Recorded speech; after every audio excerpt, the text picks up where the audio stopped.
Donc, on a nos 4 classes de sémanthème. En fonction de ces 4 classes, juste pour faire un test, l'unité lexicale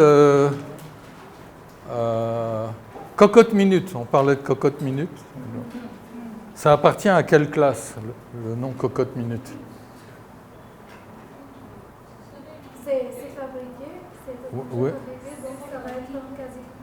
Oui, parce que donc, ça dénote une entité, cocotte minute dénote une entité, et puis c'est un objet fabriqué qui a une utilisation, donc il y a au moins un premier actant, c'est l'utilisateur. Et quand en plus c'est un type de contenant, déjà si c'est contenant, il y en a un deuxième pour le contenu.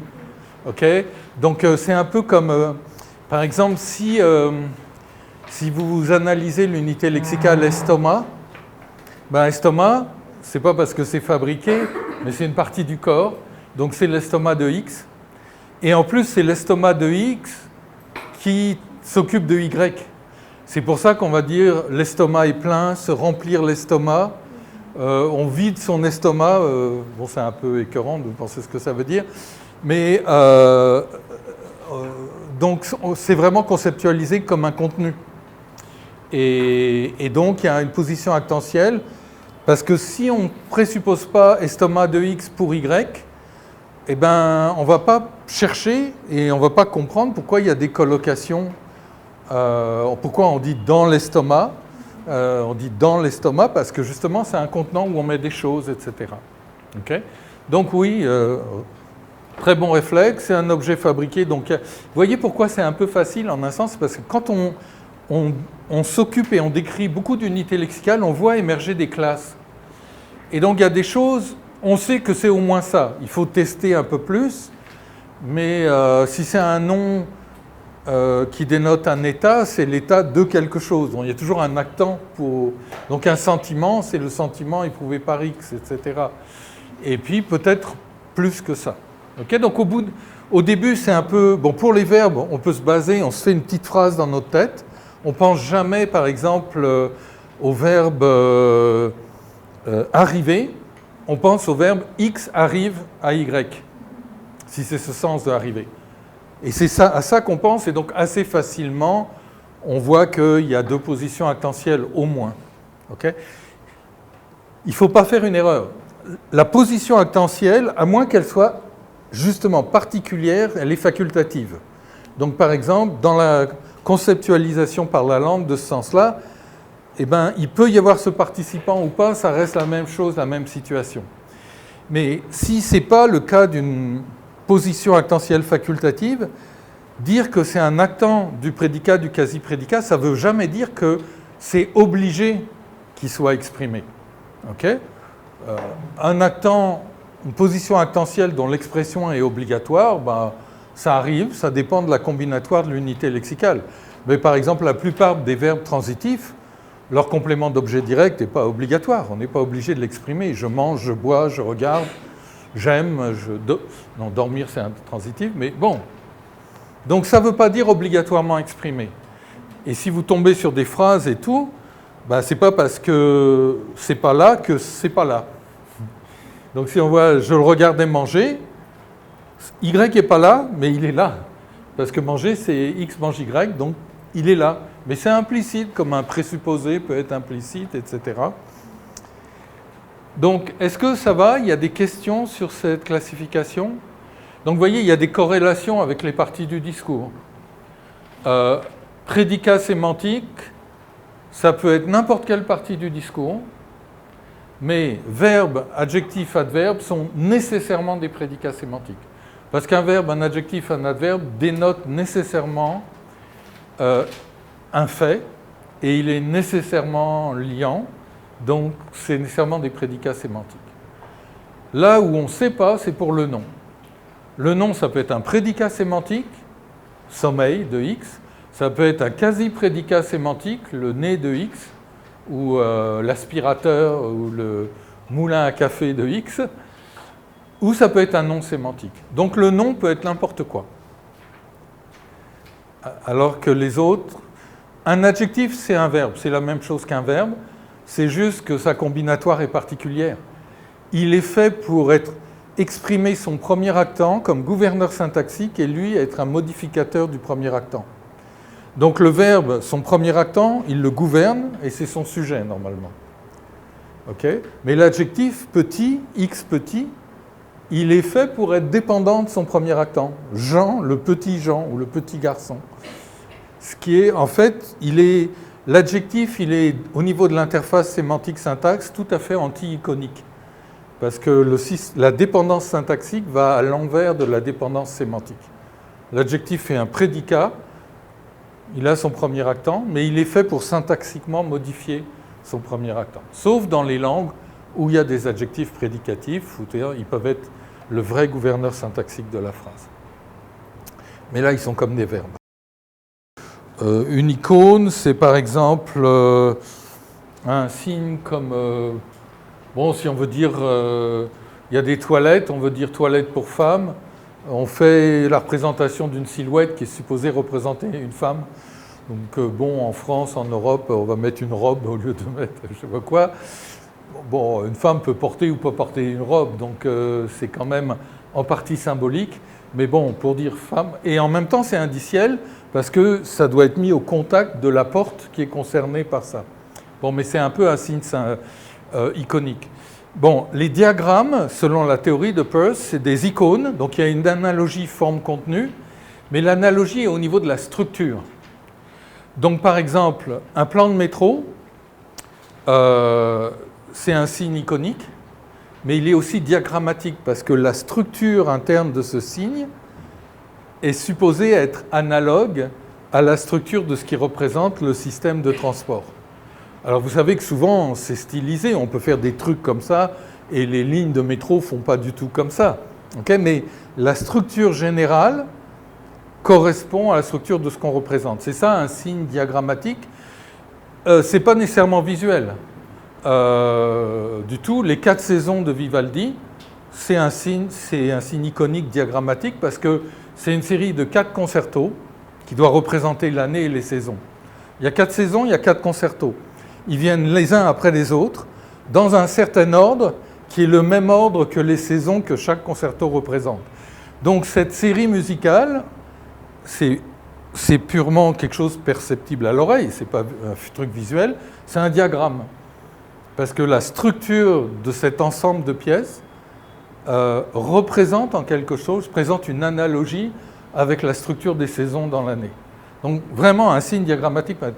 Et donc si on utilise une formalisation qui est un vrai beau signe diagrammatique, ça veut dire qu'il y a vraiment une forme d'analogie entre la structure de notre signe et la structure qu'on représente, ça va aider à comprendre. Si c'est une mauvaise analogie, ça va nous empêcher de comprendre. Je fais l'hypothèse que les diagrammes que j'utilise ici sont des bons diagrammes. Moi, ils me plaisent, j'en ai essayé plein d'autres. Et bon, vous voyez, je suis à moitié... je suis complètement miro, je ne vois pas les reliefs, je suis même légèrement daltonien, donc je ne suis vraiment pas en un sens un visuel, mais en même temps, je suis visuel. J'ai besoin de visualiser les choses, d'avoir une forme de représentation visuelle dans ma tête pour voir. Donc si je vois une phrase, je vois un arbre syntaxique. Donc, si je ne peux pas parler de la structure d'une phrase. Dans ma tête, il y a un arbre et je commence à raisonner là-dessus. Parce que ces arbres-là de dépendance, à mon avis, sont des bons diagrammes. Donc quand on veut regarder ce qui se passe au niveau de l'interface sémantique-syntaxe, eh ben, c'est bien d'avoir une formalisation du sens et une formalisation de la structure syntaxique. Bon là, je pinaille un peu, j'utilise un niveau qu'on appelle la structure syntaxique profonde. Donc les fonctions syntaxiques n'apparaissent pas dans les dépendances. Je vais vous les expliquer. Le principe de la représentation sémantique par ce qu'on appelle un réseau sémantique, c'est justement qu'on va identifier la prédicativité des sémantèmes. Donc dans Socrate peigne sa longue barbe, on a ici 5 mots-formes. Okay. Socrate, c'est un sémantème, mais ce nom propre Socrate, c'est un nom sémantique. Il ne contrôle pas de position actentielle. Donc, attendez, j'ai appris. Voilà. Hop. Donc, on va considérer qu'on a un nœud Socrate. On a un sémantème Socrate qu'on décrit comme étant un nom sémantique. Socrate peigne. Socrate peigne, peigner, c'est X peigne Y. Mais aussi, on a un nom pour l'instrument typique qu'on utilise pour peigner, un peigne ou une brosse. Le fait que la langue est lexicalisée en français peigne nous dit que c'est peut-être une position actentielle. Ok ?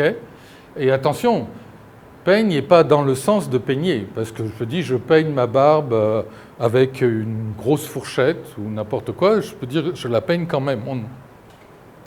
Avec ses doigts, on peut peigner sa barbe avec ses doigts, etc. Mais donc à cause de ça, je vais faire l'hypothèse, c'est que peigne, c'est 3 positions actentielles. X peigne Y avec Z. Donc j'ai une autre pièce de mon puzzle. Ils sont séparés. Hein. J'ai peigné.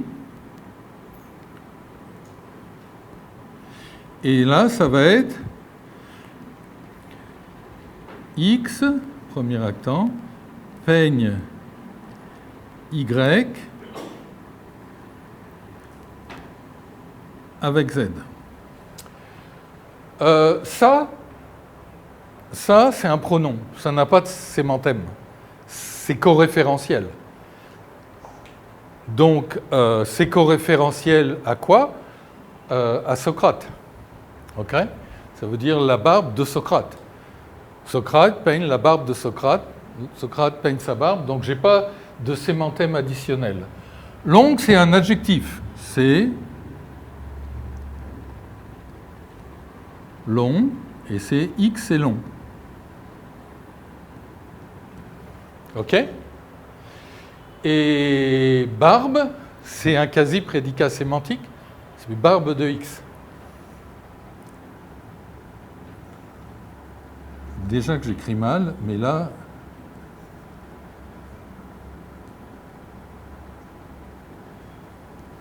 J'aime bien, en même temps, j'aime bien écrire avec mon doigt. C'est comme manger avec ses doigts. C'est un peu... C'est plus sensuel, c'est plus agréable. Ok, donc la représentation sémantique de Socrate peigne sa longue barbe, c'est juste la combinaison de tout ça. C'est pour ça que c'est souligné, ça parle d'une action de peigner, pas d'une barbe. Si mon énoncé, c'était un syntagme nominal qui était la longue barbe de Socrate qu'il peigne, mon nœud communicativement dominant, ce serait barbe. Et je génère à partir de ça, je parle d'une barbe. Ici, je ne parle pas d'une barbe, je parle d'une action de peigner. Alors, premier actant de peigner, Socrate. Deuxième actant de peigner, barbe. Barbe, c'est barbe de X, et là, c'est barbe de Socrate. OK ? Donc, et long, là, on ne dit pas avec quoi. Ce sera un peu moins cochon, c'est ça, merci. Et long, c'est un prédicat sémantique qui prend comme actant barbe. La représentation sémantique de Socrate peigne sa longue barbe, c'est ça. OK ? Et quand vous faites du sens, vous faites des messages, vous élaborez en fait des structures multidimensionnelles comme ça. Vous voyez, il y a une hiérarchie communicative. En fait, en réalité, je ne devrais pas dire ça, c'est le nœud dominant. Je devrais dire il y a un thème, il y a un rème, donc des sous-réseaux, et chacun a son nœud dominant. Et c'est à partir de là qu'on va calculer un nœud dominant global qui va faire la tête syntaxique de notre phrase. Donc, vous vous souvenez, mon petit dessin, le sens c'est comme ça, la phrase c'est comme ça, et la structure syntaxique c'est comme ça. Donc à partir de ce machin-là, qui n'est pas du tout une structure hiérarchique, c'est moi qui ai fait ça en... Bon, on peut tout effacer maintenant. À partir de ça, qui n'est pas une structure hiérarchique, pour parler, on va hiérarchiser. Donc on hiérarchise pour après mettre en ordre. C'est comme l'armée. On a les recrues qui arrivent, tout. On les met dans une hiérarchie, l'adjudant-chef, l'adjudant, je ne sais pas quoi, j'ai fait service militaire, mais je n'ai jamais pu mémoriser les grades. Et ensuite, on les fait marcher au pas. Et bien là, c'est exactement pareil. On hiérarchise la lexicalisation des sens. Et puis, une fois que c'est hiérarchisé, si c'est hiérarchisé syntaxiquement, on va pouvoir les faire marcher au pas. Donc, il faut qu'il y ait un mot-forme après un autre ou avant un autre. Et on va utiliser la linéarisation pour exprimer les dépendances syntaxiques, notamment la morphologie aussi, etc. Donc, la représentation syntaxique de Socrate peigne sa longue barbe. Au niveau profond, le gouverneur syntaxique, c'est peigné. Il a un premier actant syntaxique qui sera exprimé par le sujet, en syntaxe de surface, qui est Socrate. Il a un deuxième actant syntaxique, qui est donc l'expression du deuxième actant sémantique, qui est Barbe, qui sera exprimé par un complément d'objet direct, parce que Peigné, il nous dit qu'il est transitif direct. Et donc, on ne dit pas « il peigne de sa longue barbe » ou « à sa longue barbe ». C'est un verbe transitif direct, et ça, c'est la combinatoire du verbe peigner. Donc, en surface, ce sera exprimé par un complément d'objet direct. Barbe, c'est la barbe de Socrate, et qui est ici coréférentielle à Socrate, parce qu'on peut parler de plusieurs personnes qui s'appellent Socrate, mais là, on indique que c'est coréférentiel. Et en allant en surface, on va pronominaliser, parce que la langue n'aime pas qu'on répète deux fois le même lexème si la même référence, c'est un des usages du pronom. Et puis l'adjectif est modificateur de l'expression de son premier actant, vous voyez, c'est un peu marrant. Et ici, donc, c'est la dépendance profonde générale qu'on appelle pour attributif. Et évidemment, ce sera la dépendance épithète en syntaxe de surface. Donc, on voit bien à quoi sert la syntaxe. La syntaxe sert à exprimer les structures de sens. Qu'est-ce qu'elle apporte? Elle apporte une hiérarchie et une lexicalisation. Parce que quand on a mis peigné ici, on ne sait pas si on va dire peigner ou le peignage, si on va l'exprimer verbalement ou nominalement, etc. Okay, donc c'est le sens. Du moment que le sens est exprimé, on est content. Et donc, voilà la différence. Et ici, c'est ce qu'on appelle un graphe qui n'est pas un arbre, en ignorant l'orientation. Si on ignore l'orientation, on aura un graphe qu'on pourra considérer comme cyclique, parce qu'on a une sorte de boucle, si vous voulez. Un arbre syntaxique est comme ça. Pourquoi c'est comme ça? Pourquoi c'est un arbre? Parce que je ne prends pas la syntaxe de constituant, je suis désolé, je n'ai pas le temps d'argumenter contre la syntaxe de constituant, etc. Mais les S, NP, VP, etc., je ne peux pas raisonner dessus. Donc pour moi, la structure syntaxique, c'est un système de dépendance entre les mots-formes de la phrase, qu'on appelle des fonctions syntaxiques. Sujet, c'est X, sujet de Y. Complément d'objet, c'est X, complément d'objet de Y. Donc c'est des relations. Et donc, quand je fais ça, j'établis évidemment une structuration syntaxique qui sert à exprimer des dépendances sémantiques. Alors des fois, elles vont dans le même sens. Cette dépendance syntaxique est iconique parce qu'en fait, elle correspond à une dépendance sémantique. Mais des fois, on veut, même en français, on va vouloir que l'adjectif, il gouverne syntaxiquement l'expression de son premier actant. Alors, c'est pour ça qu'on a la position syntaxique qu'on appelle l'attribut du sujet en français, mais qu'on appelle adjectif en position prédicative dans les autres terminologies. Et on va avoir garçon est petit. Et là, bien sûr, petit ne gouverne pas syntaxiquement garçon. Mais on a ce verbe qu'on appelle le verbe copule qui ne sert qu'à produire une expression verbale avec comme sujet du verbe garçon. Donc ça, c'est très proche de ça. OK ? Donc c'est super passionnant de faire de la syntaxe en même temps que la lexicologie, il faudrait en faire plus. La raison pour laquelle je passe du temps là-dessus, c'est que les collocations, c'est des syntagmes. C'est des structures syntaxiques.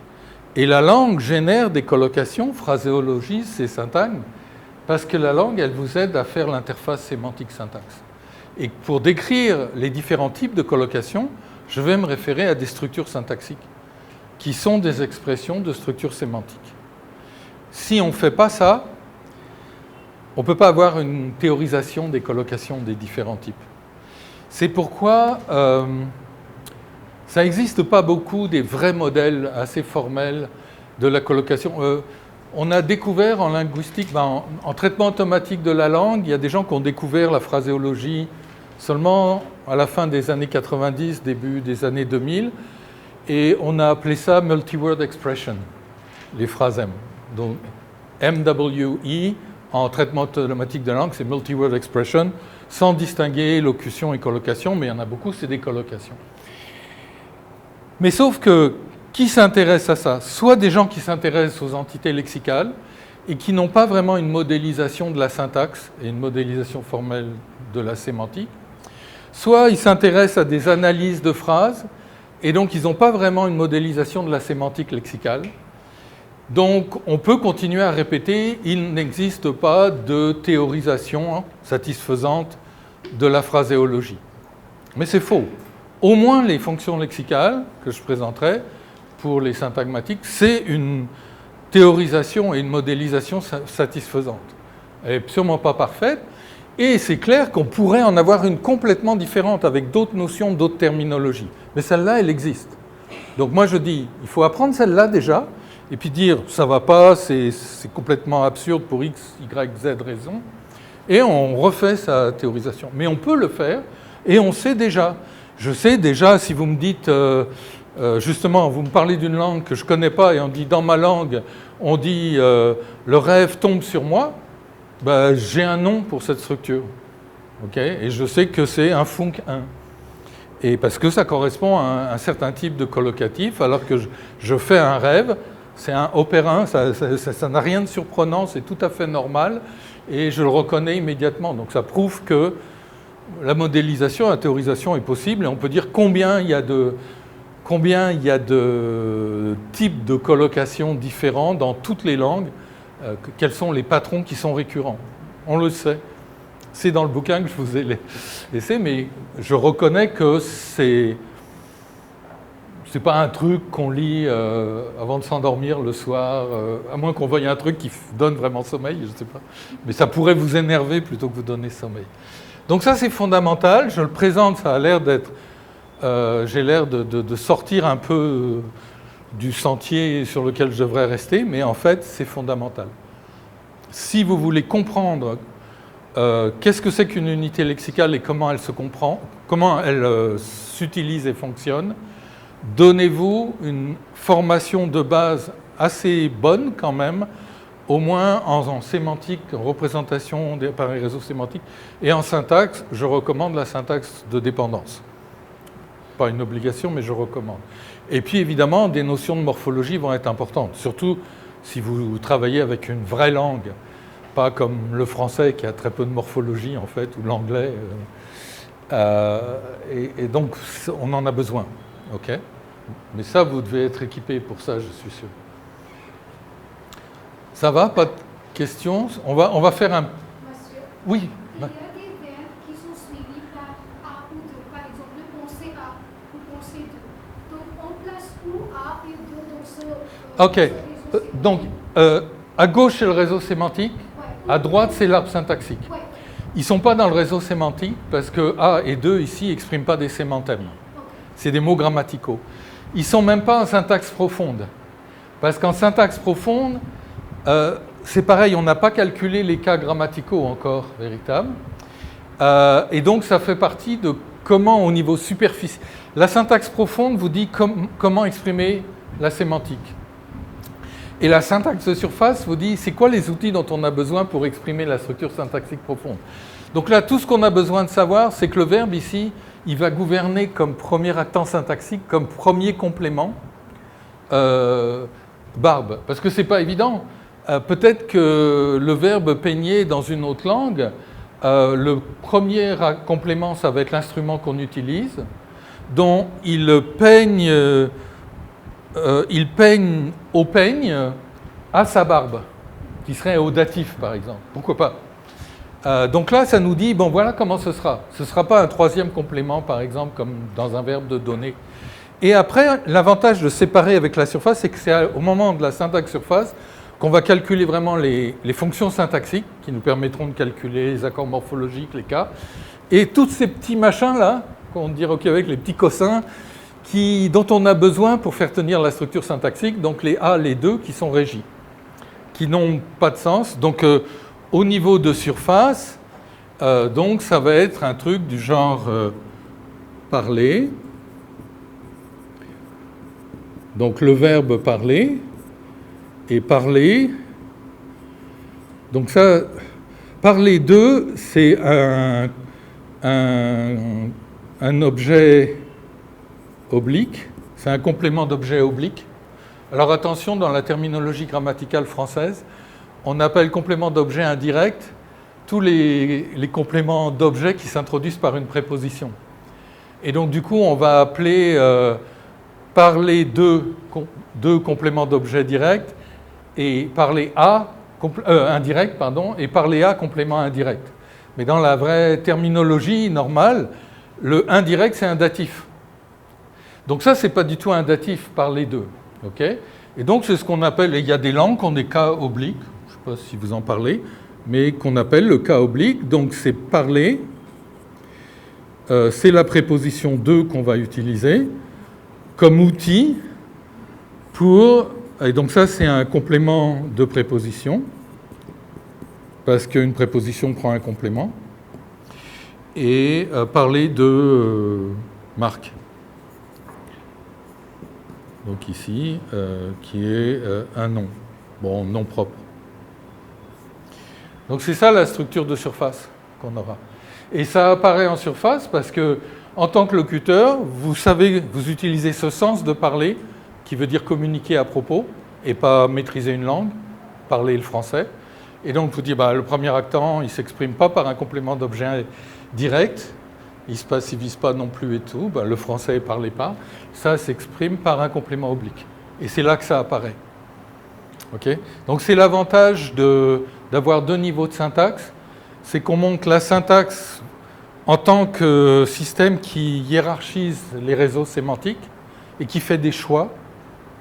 Et ici, la syntaxe de surface, elle fait d'autres choix parce que pour une même structure syntaxique profonde, on peut avoir plusieurs structures syntaxiques de surface éventuellement. Il y a des régimes différents. Et elle va introduire ces outils dont on a besoin pour faire tenir la structure. Ça va ? Évidemment, c'est la combinatoire restreinte, ici du verbe, qui nous dit quoi faire. D'autres questions ? Oui ? Dans la structure sémantique, Z prendra alors la position d'un élément périphérique, c'est ça ? Ça, là ? Oui. Ce sera un complément régi, sauf qu'il ressemblera à un circonstant. Il peigne sa barbe avec un peigne.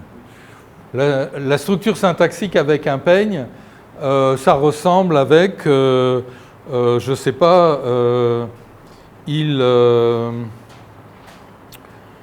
marche avec une canne. Canne, c'est un circonstant ici. C'est pas X marche avec Y. Ça, c'est pas impliqué. Et donc, ça pourrait être un circonstant, donc il pourrait y avoir qu'un actant. Son expression va se faire au moyen d'une sorte de complément oblique qui va impliquer n'importe quelle préposition d'utilisation. Et donc, il faut décider... Je peux continuer? I can continue? Yeah. Il faut examiner ça parce qu'il faut décider. Est-ce que c'est un actant ou un circonstant? Alors, un des arguments que j'ai... Si vous voulez, on décide que quelque chose est une position actentielle quand l'unité lexicale nous donne des moyens spécifiques pour exprimer ce participant de la situation. Sinon, ce n'est pas une position actentielle. Donc, bon, je sais déjà que j'ai un nom pour la chose qu'on utilise pour se peigner. On appelle ça un peigne. Et puis, c'est morphologiquement dérivé. Donc... Mais je ne suis pas sûr à 100% en disant ça. Mais je vais essayer d'explorer cette piste, de voir s'il y a d'autres contraintes. Par exemple, je marche avec une canne. Cette canne marche bien.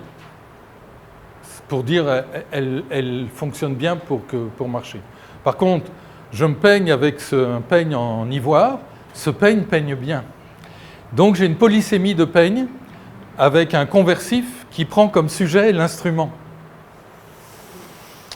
Voilà un argument très fort pour me dire que j'ai cette position actentielle.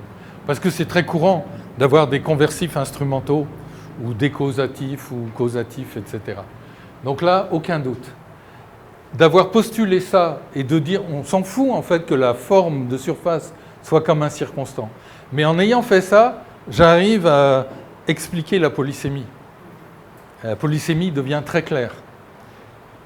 Par contre, dans le verbe, par exemple, marcher, une canne n'est pas impliquée, mais dans le verbe peigner, ça peut être un peigne ou peut-être avec ma main. Oui, oui, mais il faut. Là, vous cherchez à raisonner logiquement. Mais la langue, en fait, il y a beaucoup de linguistes ont dit ça, dont Bollinger, il a dit que la langue fait une cartographie du monde, etc. Pas simplement, elle vous force à voir les choses d'une certaine façon. Et donc, il pourrait y avoir un verbe peigner dans une langue où on doit considérer 3 accents, et dans une autre langue où on n'a pas. Le truc le plus cool, en prenant une seule et même langue, le français, regardez, vous avez X achète Y à Z pour la somme W. OK ? Il y a des tas de façons de montrer qu'il y a la somme, c'est important, etc. Vous avez un verbe, à Z, pardon.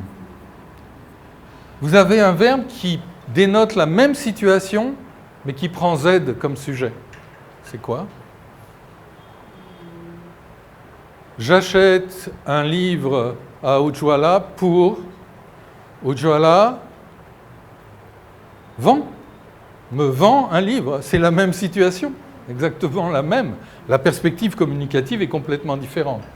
Donc vous avez un verbe vendre qui va être, si je garde les mêmes noms de variables, qui est un conversif, Z, vend, Y à X pour W. Ça va ? Donc les deux conceptualisent la même situation avec 4 positions actentielles. Si vous fonctionnez logiquement, vous dites un verbe qui dénote cette situation ne peut avoir que 4 positions actentielles s'il veut dire la même chose. Parce que s'il y en a 3, par exemple, c'est donné. X donne Y à Z. Et là, ça fait une différence. Sauf que vous avez ce verbe-là.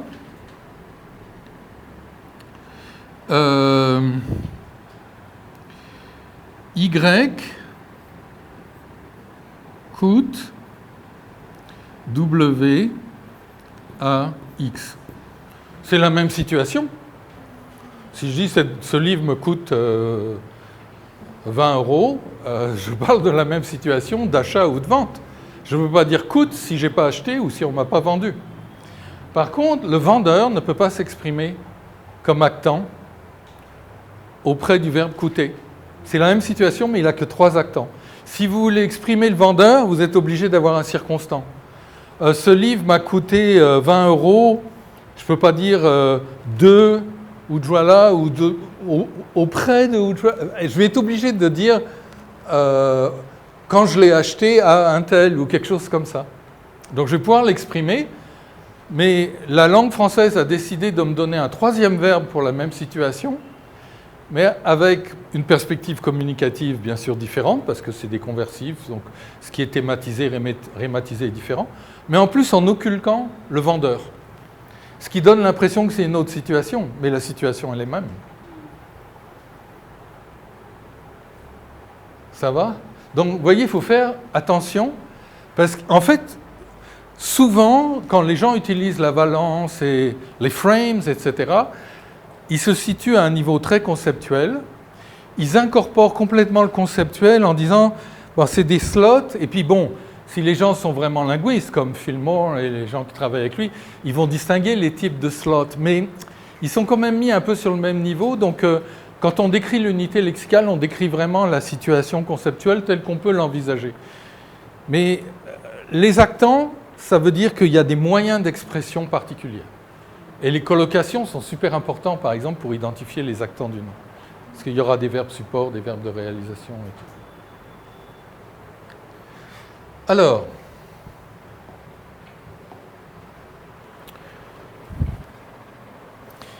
petit exercice. Faisons le réseau sémantique de visiter Pune est le rêve du voisin de Georges. il y a beaucoup de mots-formes. 1, 2, 3, 4, 5, 6, 7, 8, 9.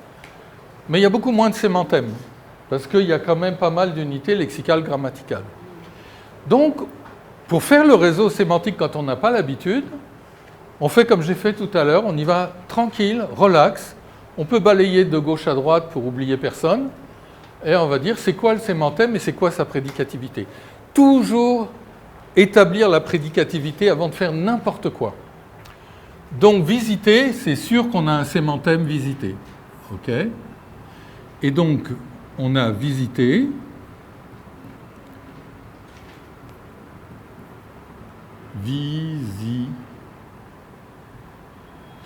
Qu'est-ce que vous m'avez dit? Ah, avec comme ça. Ah oui. Donc, oui. Donc, visiter. C'est tellement intelligent ce tableau. C'est X.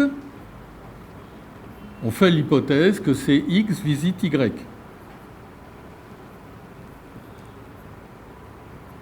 Okay. Je fais l'hypothèse que, bien sûr, on peut visiter en voiture, à cheval ou je ne sais pas quoi. Je fais l'hypothèse que c'est des circonstants. Moyens de déplacement qu'on utilise, mais en même temps, aller visiter la cave du voisin à cheval, en vélo.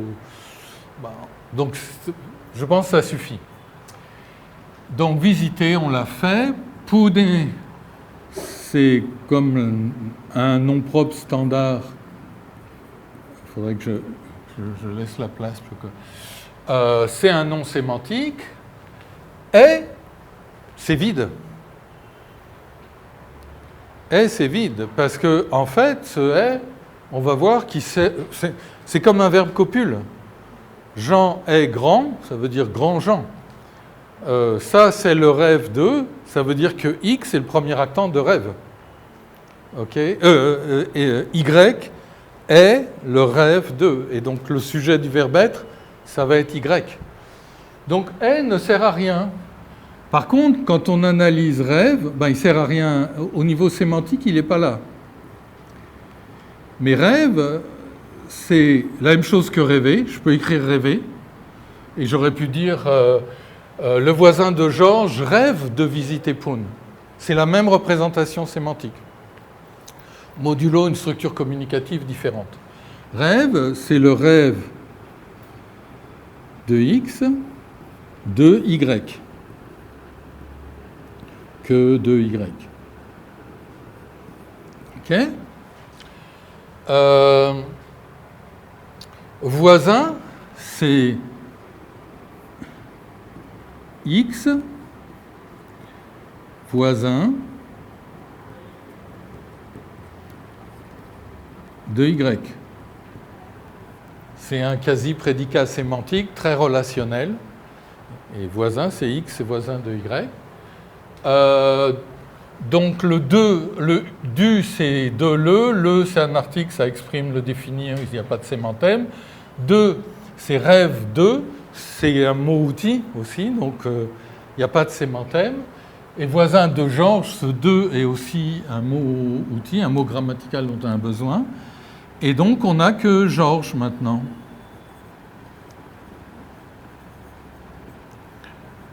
Qui est un nom sémantique. Donc j'ai 1, 2, 3, 4, 5 sémantèmes seulement. Est-ce que ça va pour tout le monde ? Bon, cette phrase, elle ne parle pas d'une visite.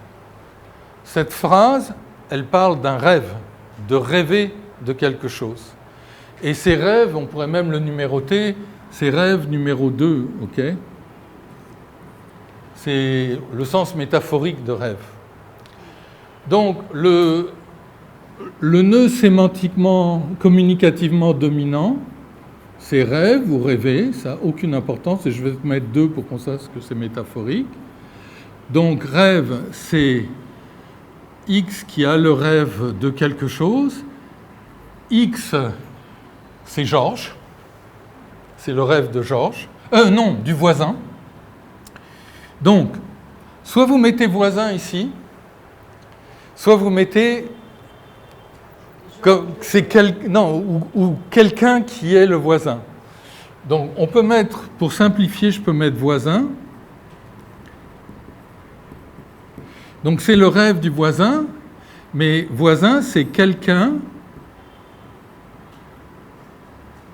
On ne dit pas c'est qui.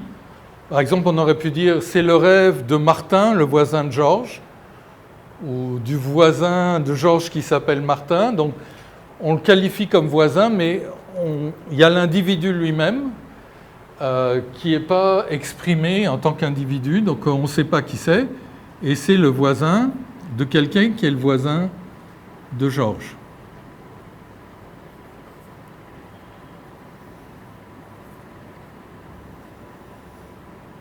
Et donc, rêve, je le souligne. Si ça vous aide, on peut écrire rêver. Si ça vous aide à mieux le voir, mettons-le, parce que vous avez ici un sémantème sous une forme non verbale qu'on va considérer comme au sommet et exprimé au sommet de la structure syntaxique. Donc, si on l'exprime verbalement, ça va aider.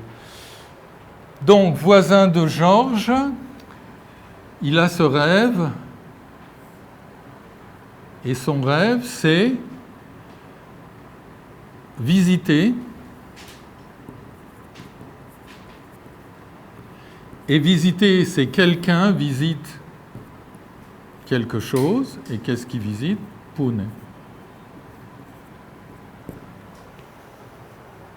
Ok, vous pouvez, si vous voulez, mettre comme premier actant voisin, mais j'aime mieux mettre le premier actant de voisin qui est la personne qui est le voisin.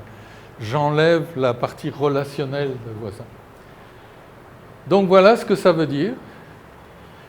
Mais vous voyez, c'est que communicativement, on a décidé d'avoir une phrase qui parle d'un fait de rêver. Mais on veut que le thème de la phrase soit pas la personne qui a ce rêve, mais la chose qui est le rêve. Donc au lieu de dire le voisin de Georges a pour rêve ou rêve de visiter Pune, ce qui voudrait dire que le thème, c'est le premier actant de visiter, et le rêve, c'est visiter un endroit, on a une phrase qui thématise le contenu du rêve et qui rématise. Donc, en théorie, je devrais représenter les structures communicatives. Et donc, ça va me donner la phrase avec le verbe copule. Si je nominalise ça, il me faudra le verbe être. Donc, qui est une sorte de verbe copule, pas le être, être ou ne pas être. Et ici, premier actant syntaxique profond, visiter. Donc, le verbe visiter va être le sujet du verbe être, à l'infinitif. Un infinitif peut être le sujet d'un verbe. Et visiter, le deuxième actant syntaxique profond, sera exprimé par Pune. Donc, est, rêve,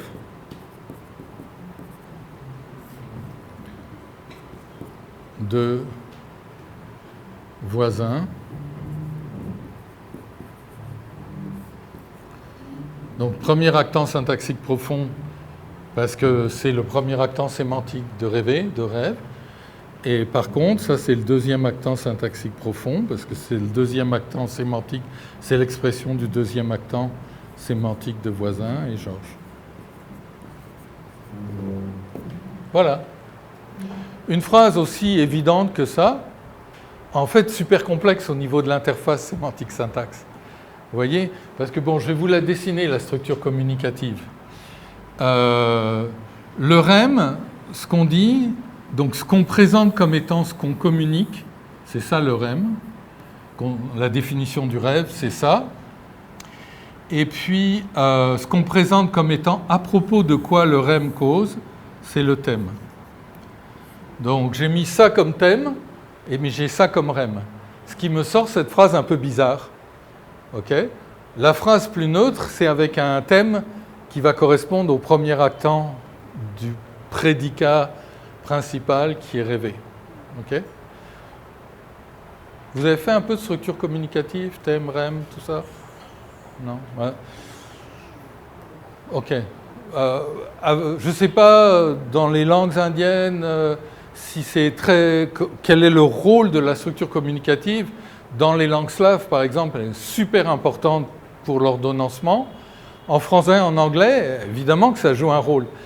Mais l'ordonnancement participe beaucoup à l'expression des dépendances syntaxiques. Mais il y a des langues où il y a une grande flexibilité dans l'ordre, et en fait parce qu'on a des marqueurs casuels, par exemple. Donc on peut prendre des libertés pour se concentrer sur l'utilisation de l'ordre et de la prosodie pour exprimer la structure communicative. C'est plutôt ça dans les langues indiennes en général. Oui, parce qu'elles sont très fléchies. Il y a de la flexion, notamment du cas grammatical bien développé. Mais même parmi les langues qui ont des cas grammaticaux, il y en a qui sont... Alors, en fait, la façon dont vous commencez votre phrase, c'est plutôt la mise en relief, comme ça, Alors, c'est très compliqué la structure communicative, et c'est des systèmes d'opposition. Thème-rem, c'est un système d'opposition. Donné nouveau, c'en est un autre. Focalisé, non focalisé, c'en est un autre. Il y a un bouquin de Melchuk, très bien. Oui, alors la topicalisation, la non-topicalisation, c'en est un autre, mais qui, en fait, qu'on rapproche de thème-rem beaucoup. Donc c'est... dans la tradition européenne, c'est beaucoup les linguistes de tradition slave qui ont travaillé sur la structure communicative parce que c'est tellement important et marqué qu'on ne peut pas décrire le fonctionnement de la phrase. En français, par exemple, c'est un ordre assez rigide, sauf qu'on peut faire absolument ce qu'on veut, même commencer par un rem et ensuite mettre un thème, ce qui est très bizarre, semble-t-il, en russe, du moment qu'on contrebalance avec une prosodie. Donc,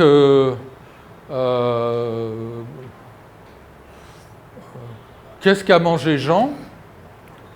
Thème, Jean a mangé, rem, du pain. Mais je peux dire, du pain, Jean a mangé. Donc, avec une prosodie comme je veux, ce qui semble apparemment, au moins pour la génération des Russes de Melchuk et Yordonskaya, sa femme, ce qui semble bizarre. Je me suis presque engueulé avec eux quand je disais, mais non, en français, tu peux faire comme tu veux. Et la prosodie va t'autoriser à le faire. C'est marqué, mais tu peux. Mais pour eux, commencer, même avec une prosodie, commencer, à moins que ce soit vraiment incantatoire ou théâtral, je ne sais pas, mais commencer par le rem, c'est vraiment gênant. OK? Dans l'ordre linéaire. Ça va? Donc, on ne va pas continuer là-dessus, mais c'est juste que quand je vais décrire les fonctions lexicales qui sont notamment syntagmatiques, je vais me référer, donc il y aura des micro-réseaux sémantiques et des micro-arbres syntaxiques. Parce que le nom de la fonction lexicale encode ça. Alors, 3 heures, 4 heures, moins 6, donc on n'est pas en retard. Non. Je prends un peu d'eau, j'ai horreur des conférenciers qui boivent alors qu'ils font une conférence, donc je m'excuse, mais on a mangé du dossard.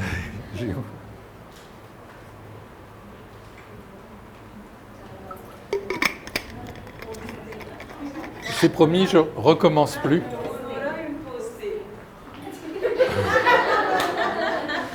Bon, il me reste 6 minutes.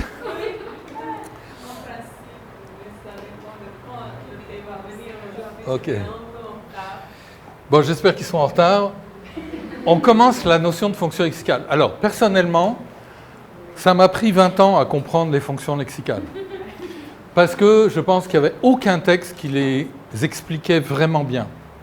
C'est-à-dire, tous les textes présupposaient toutes sortes de connaissances, toutes sortes de choses qui étaient des évidences pour les gens qui les rédigeaient, Melchuk, Jolkowski, notamment quand ils ont fait leur première publication, mais qui ne sont pas dans la culture générale.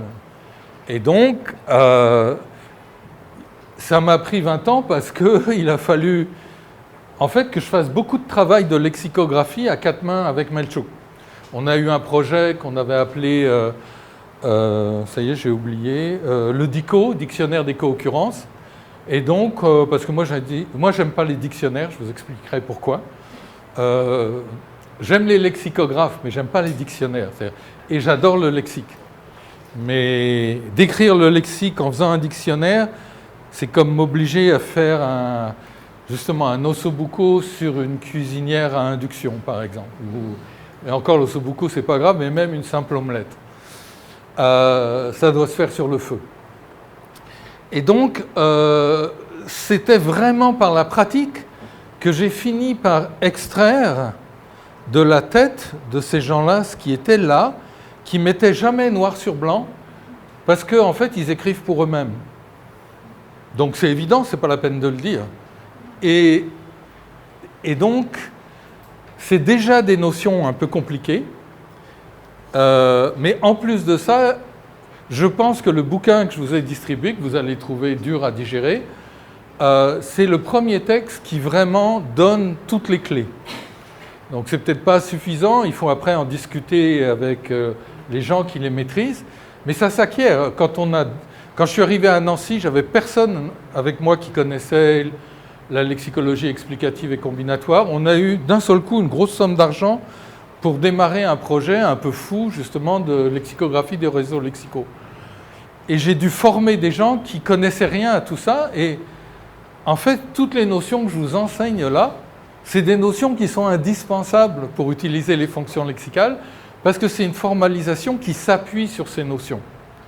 On peut formaliser, encore une fois, j'insiste, autrement. Peut-être on trouvera un bien meilleur système notionnel, etc. Mais celui-là, tout ce que je vous ai montré là, on en a besoin déjà.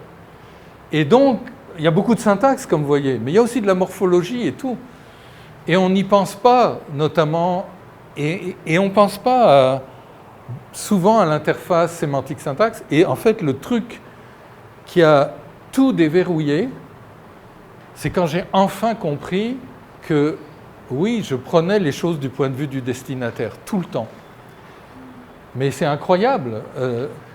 On en est complètement inconscient, mais en faisant ça, justement, ça ne marche pas. Et on retourne, et là, miracle, tout se passe bien. Donc, ce n'est pas facile, mais je pense que c'est la plus grande invention en linguistique du XXe siècle. Vraiment. Je trouve que c'est une invention ou une découverte qui n'est pas facile, mais en fait, vous voyez par exemple la théorie de la relativité.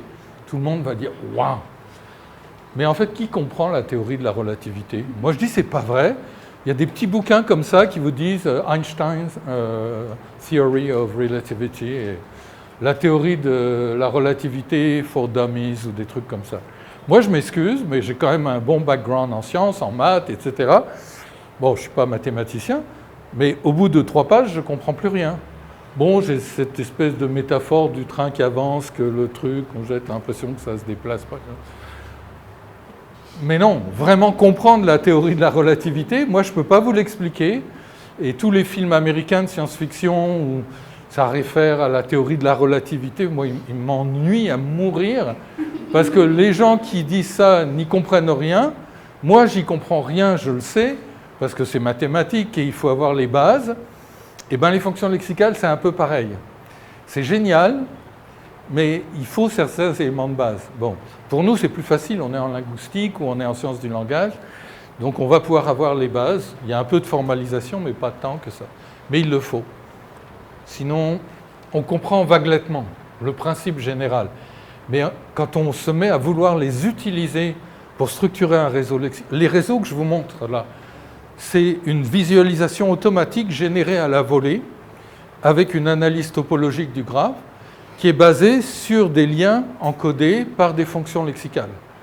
Et c'est ça qui génère les proximités ou les éloignements, etc. Et donc c'est quand même utile. Okay. Et je suis absolument convaincu que dans nos têtes, on n'a pas des dictionnaires. Il ne faut jamais utiliser la métaphore du dictionnaire pour dire la connaissance lexicale. On n'a pas un dictionnaire, parce qu'un dictionnaire, c'est ça. On a un réseau. Et c'est quoi les liens? C'est les fonctions lexicales dans la grande majorité. Et c'est donc un outil puissant. Alors, je ne peux pas vous le faire comprendre complètement, mais j'espère qu'avec tout ce qu'on a dit là, on va pouvoir avancer un peu. Okay? J'ai eu une expérience horrible. J'avais, pour une conférence de traitement automatique de la langue, j'étais à Montréal, mais ça avait lieu à Nancy, justement.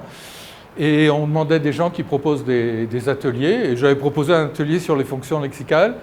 Et j'avais fait un descriptif. Et j'avais 2 heures ou 3 heures pour l'atelier. Je commence. Et là, je m'aperçois que, bon, il y avait plein de gens qui étaient venus. Je ne sais pas pourquoi. Ils se sont dit...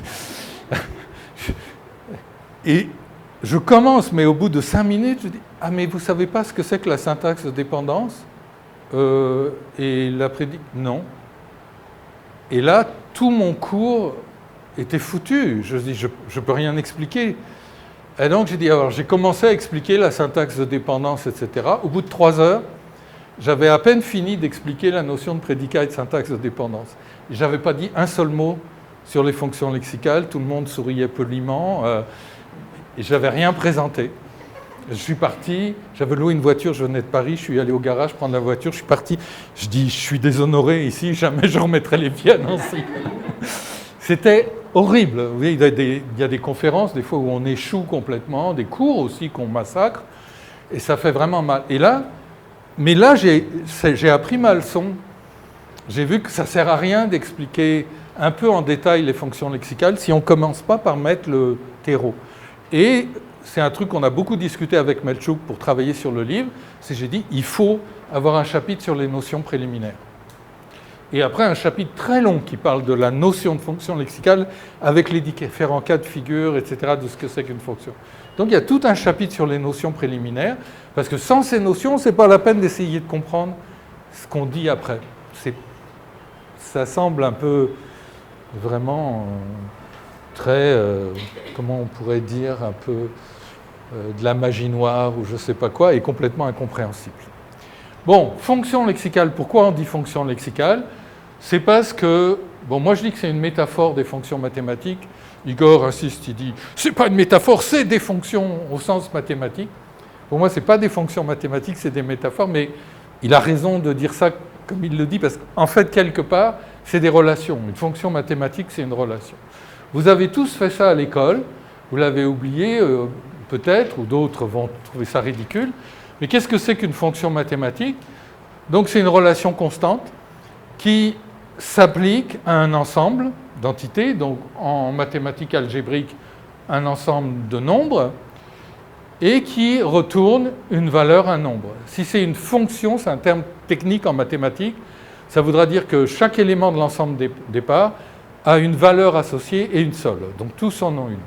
Donc par exemple, cette fonction f, et c'est comme ça qu'on l'écrit, on lui donne un nom, f, on l'applique à une variable ici, x, et on dit que la valeur de la fonction, c'est 2x.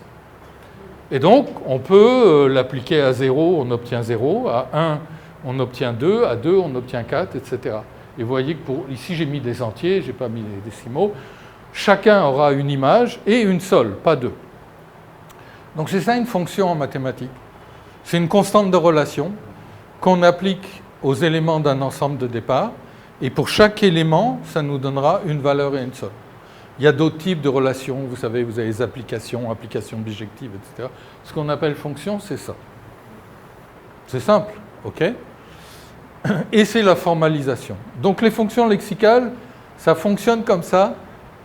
Et donc c'est comme pour la valence, on appelle ça une fonction lexicale, mais c'est lexical, ça ne s'applique pas à des entités mathématiques. C'est un truc qui s'appelle à des unités lexicales. Donc pour moi c'est une métaphore, donc une fonction lexicale s'applique à une lexie, à une unité lexicale, et ça retourne une valeur et une seule, parce que la valeur que ça retourne, c'est un ensemble de lexies. Donc c'est quand même une fonction, parce que l'image de l'application de la fonction, c'est un ensemble. Donc cet ensemble lui-même a plusieurs éléments potentiellement. Pourquoi? C'est à cause de la paraphrase. La langue, c'est une machine à faire de la paraphrase. Donc ça va nous donner des unités lexicales qui expriment f, mais on va présupposer qu'on en a potentiellement 2, 3, 4, 10. Okay? Donc c'est pour ça qu'on a ici un ensemble. Exemple, la mère de toutes les relations dans les langues et de toutes les fonctions lexicales, c'est la synonymie. Donc, très vite, je ne peux pas laisser la mère toute seule. Donc, syn, on verra ça. La fonction lexicale syn, elle est évidente. C'est la plus instanciée, la plus productive dans toutes les langues. J'applique syn à ami et j'obtiens un ensemble. Copains, potes, etc., qui sont des synonymes exacts. Manger, j'obtiens bouffer, se sustenter, qui est un terme un peu formel. Je l'applique à procrastination et j'obtiens l'ensemble vide. J'ai une image et un ensemble, mais c'est l'ensemble vide. Parce que je crois qu'il n'y a pas de synonyme exact de procrastination en français. Même approximatif, ça doit être difficile à trouver. Donc c'est ça. En gros, c'est pour ça qu'on appelle ça une fonction lexicale. Mais maintenant, il faut que quand même je caractérise la notion elle-même. OK ? Mais le terme lui-même, il vient de là. OK ? Le thé est là, mais est-ce qu'il y a quand même une... Il y a une question aussi brûlante que le thé, du coup. Non ? Non, ça va ? Donc, j'arrête là ? Ah oui, parce que ça va arriver. OK. Ben, en fait, je suis très obéissant. J'aime qu'on me donne des ordres. Et si c'est des bons ordres, j'adore avoir un chef, mais un chef... Nous aussi, on a un chef éclairé. Non, mais il faut que ce soit un bon chef. Mais si j'ai un bon chef, j'aime ça. Comme ça. Moi, ah non, vous voulez que je prenne le plateau ? Bon. C'est vrai qu'il est brûlant, le thé. Si vous permettez, je vais m'asseoir.